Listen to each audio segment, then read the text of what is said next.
Donc bonjour à tous, c'est Tom. Donc aujourd'hui, petite vidéo tuto, c'est dimanche.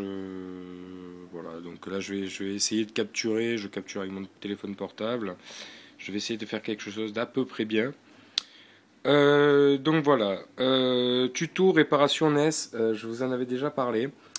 Moi j'ai récupéré cette NES dans une déchetterie, euh, en allant à la déchetterie.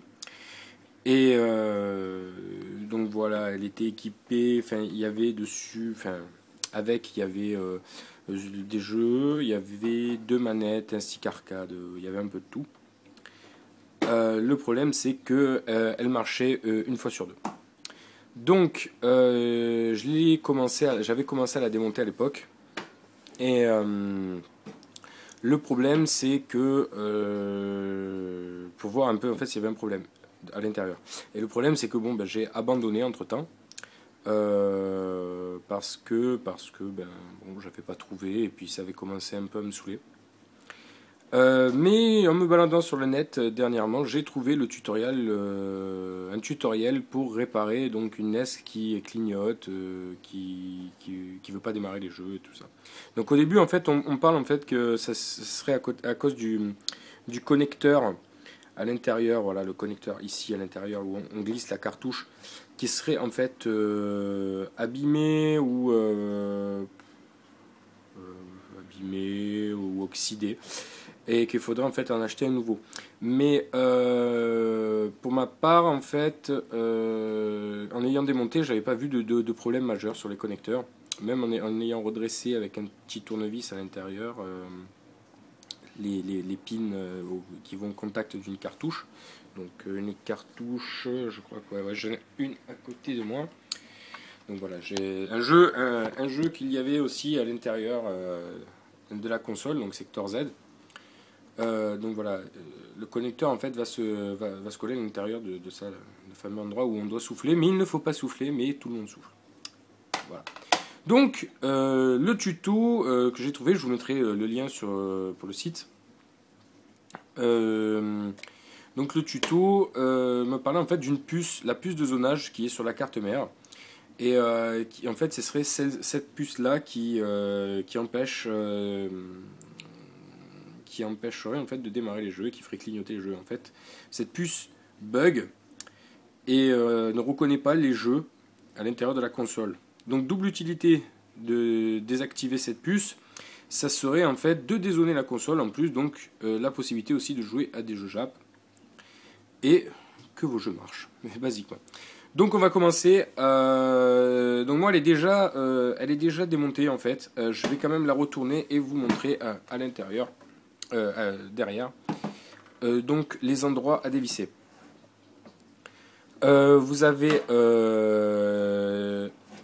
là dans chaque petit trou, donc là au bout de mon pouce, là, là, là et là. Vous avez des cruciformes, des vis cruciformes en V. Alors là, je vais essayer de. Je ne me rappelle plus en fait si sous ce cache, je crois pas qu'il y en ait une, mais à vérifier. Bon, en tout cas, moi les vis, entre temps, je les ai paumées.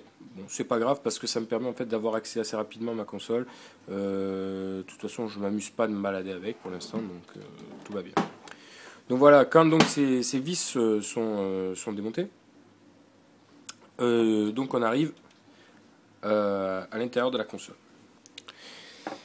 Alors je suis désolé s'il y a un peu de contre-jour, et pourtant il fait vraiment pas beau.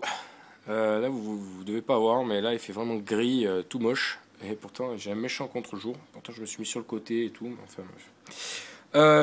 donc voilà, on arrive à la console. Alors il y a une petite plaque en aluminium pour protéger en fait un peu le tout. Et ça doit aussi servir de dissipateur de chaleur à mon avis un peu. Qui est tenu par des vis aussi. Donc pareil, déjà enlevé, donc c'est sur le côté, normalement vous avez des petites vis, cet endroit-là, cet endroit-là, cet endroit-là, là, et de ce côté-là. Après ça vient se clipser, en fait c'est clipsé comme ça, et donc voilà, quand c'est desserré, vous allez voir, voilà, ça se déclipse automatiquement. Faites super attention, cette partie métallique coupe beaucoup. Moi, je me suis ruiné le doigt la dernière fois que j'ai fait. Les vaccins à jour et tout, hein. Ça vaut risques et périls.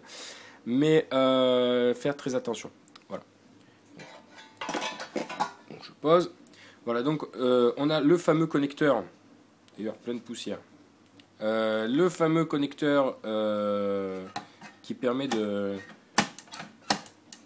d'enclencher les jeux. D'ailleurs, il ne bloque plus trop. À mon avis, c'est parce qu'il est trop serré à cet endroit-là quand je l'ai remonté. Mais enfin, c'est pas grave, les jeux marchent.